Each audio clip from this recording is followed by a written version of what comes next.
Hello, viewers. Thanks for coming back to Wes's Corner. Today's video is kind of a heavy subject.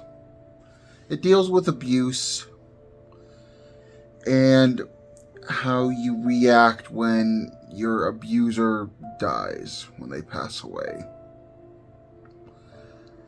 So, there will be discussions of abuse of multiple kinds in this video. As you saw at the warning before the video, if this does make you uncomfortable, feel free to click off. So, first of all, let's go over some statistics.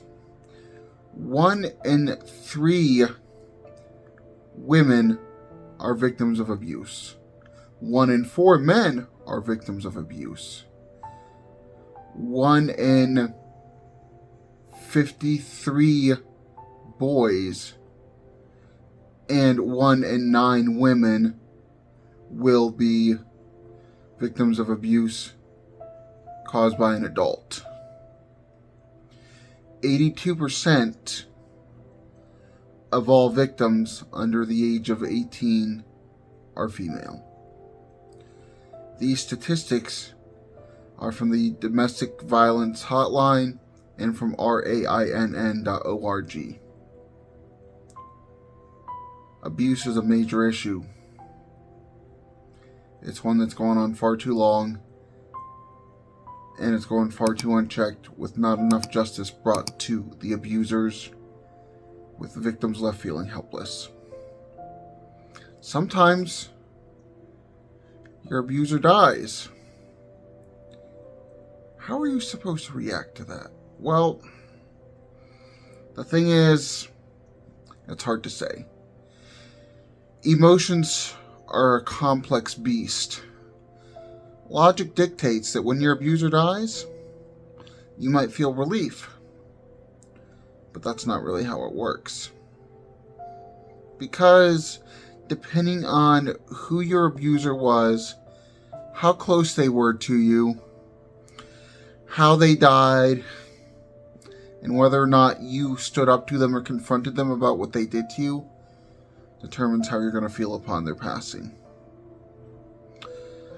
If you stood up to them and got your closure, if justice was served, then maybe you will feel relief.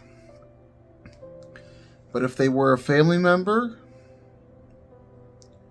there might be some guilt in there too. If they were a friend, there might be some guilt. Family friend, someone you know, someone that was supposed to have been close to you. It's hard to say. It's really hard to say.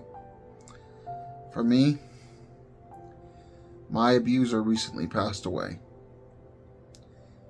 They were a family member.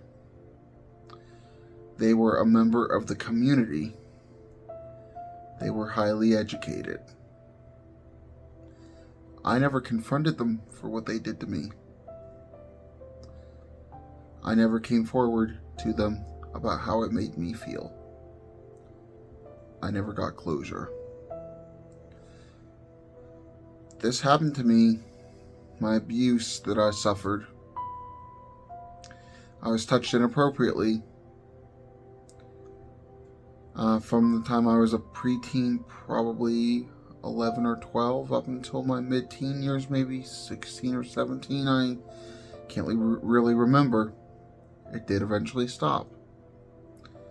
But I never got to say that this was wrong. Please don't do this.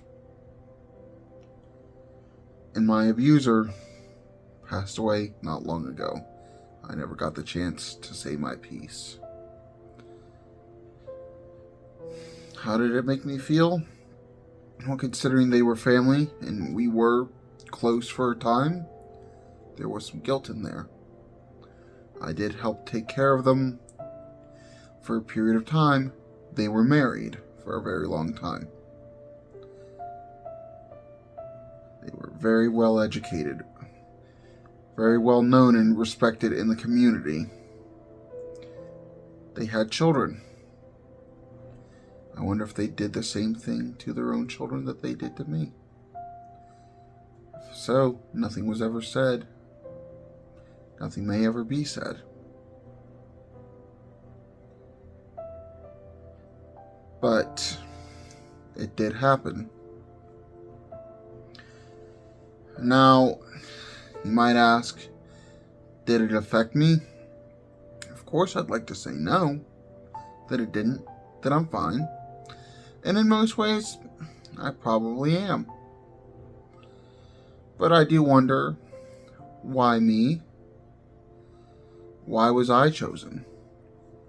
Was it because I was naive? Was it because I didn't know any better? That I didn't know how to say no? Is it because I was easy? Impressionable? I don't know. I will never know at this point. That is a question that I will never, ever have answered for as long as I live.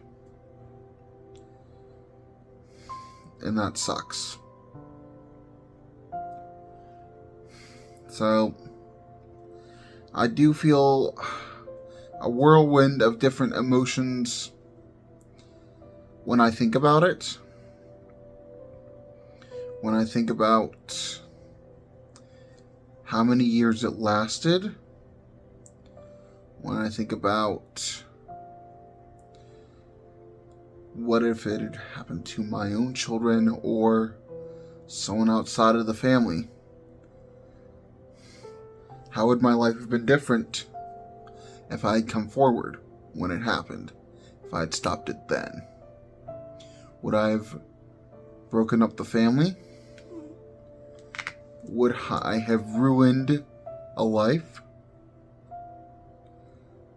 I was too nice to do those kinds of things. I didn't know any better. So I shouldn't have let it happen, but just because I never said no doesn't mean that I ever said yes. It's sobering to know, well, I'm never going to have to deal with that again. But the last time it happened was probably over half my life ago. So it hadn't happened for a long time. So what kind of relief am I supposed to feel? How am I supposed to have closure when that's no different anyways? How am I supposed to cope with knowing that my abuser is no longer around and I never got to say how I feel? That's a reality that exists for way too many victims. We don't ask to be victims. We don't choose to be victims. But abusers choose to bring abuse, whether it be through psychological reasons, trauma, mental illness, whatever the case may be. They're the ones that choose to bring abuse. It's not the victim's fault. We didn't ask for it. And now we have to carry on knowing that we never got to stand up to our abuser. That we never got to see them brought to justice. See them get punished as they deserve to be. For some, it's even worse. Think of those who were abused by Jeffrey Epstein, a high-profile case. Not only did he never get brought to justice, he took his own life, supposedly, within his prison cell. Karma never caught up to him. He never got what he deserved. And those victims of his will never get that closure that they deserve. Victims of abusers so often do not get the closure that they deserve. So they have to stay awake at night wondering, what if? What if I could have prevented it? What if I could have said something? What if I could have done something, told somebody, anybody? But for whatever reason, they were not able to. And again, that's not their fault. Sometimes the abuser is a figure of authority, a boss, a church leader, an educator. Sometimes they're figures within the community. Maybe they're a police officer or a political figurehead. Perhaps they're a family member. They could be your own parent, your sibling, your child. It does happen. There could be fear of retaliation. Your spouse or partner can do these things to you, and you can be afraid to ask for help. And then, before they ever got what was coming to them, they died.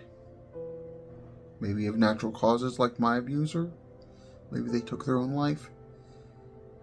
Maybe it was a freak accident. But the closure was never given. Those victims still have to suffer. Even though they don't have the abuse anymore, they still have to deal with the trauma. They still have to deal with the thoughts, the memories.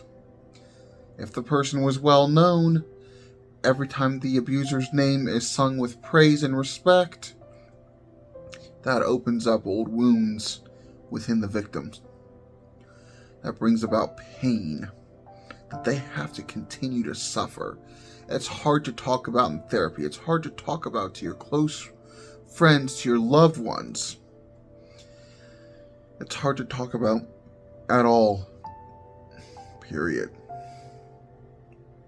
What do you do? You have the peace of knowing that it's never going to happen again. But the pain of it still lives within you.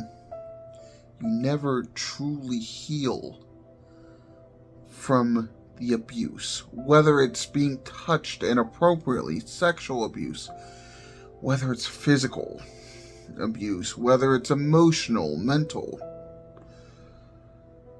whatever it is, if you were never able to stand up, never able to see justice served, never able to do something about it, it tears at you. It eats up at you. And it sucks. And it's awful. It's terrible. I hope nobody else has to go through it. If you or someone you know is a victim of abuse, whether your abuser is alive or not, if you're struggling, talk to someone. Talk to a friend, a family member, your therapist. If you need to get away, find someone, even if it's a stranger. It doesn't matter as long as you can be safe. Abuse is never okay. And the world is cruel to the victims of the abusers. There's not enough support. There are not enough resources. There's not enough help out there to support, to care for these poor people that have experienced so much pain on so many levels. Regardless of whether or not your abuser is alive or dead, regardless of that, you still went through that. And maybe you felt like you weren't strong enough to do something about it. Maybe you're going through it now and you don't feel strong enough. Let me tell you, you are. You're strong enough. You're good enough. Don't give a shit about their reputation, about who they are, about if they're going to retaliate. You deserve to be safe. They don't deserve the dirt on the bottom of your shoe. So please, if you can, be safe. that is all for this video, for this episode of Wes's Corner. I'm sorry that it was such a depressing subject. I will have more content coming out that is a little bit lighter, I promise you that. But as for now, I hope everybody has a good day. Once again, thank you for visiting Wes's Corner. You're always welcome to come by. Goodbye.